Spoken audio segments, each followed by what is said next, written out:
दूर की बंदूकों की गूंज के बीच अहमद अपने पिता के बगल में खड़ा है। लाहौर की हवा में एक मार्मिक विदाई अंकित है। अहमद जोश से देशभक्ति के साथ घोषणा करता है, अब्बा जी, वतन खतरे में है, मैं जा रहा हूं।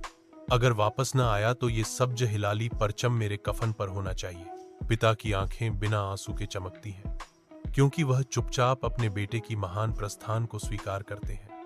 एक बलिदान जो गांव के दिल में गहराई से महसूस होता है। रात के आवरण में सरहद पर युद्ध का मैदान बहरेपन की दहाड़ों के साथ फट पड़ता है, क्योंकि अहमद और उसके साथी पुल पर कब्जा कर लेते हैं। उनका साहस दुश्मन की प्रगति के खिलाफ एक अवज्ञापूर्ण रुख है, हालांकि संख्या में कम है। पाकिस्तानी सैनिकों का विश्वास उनके उत्साह को बढ़ावा देता है। प्रत्येक कार्य उनके अटूट संकल्प का प्रमाण है।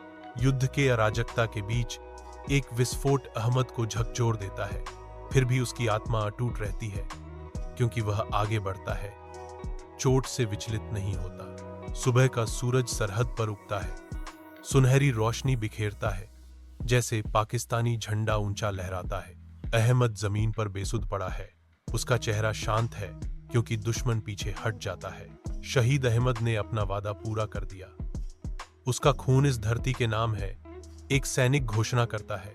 उसकी आवाज श्रद्धा से भरी हुई है, लाहौर बच गया।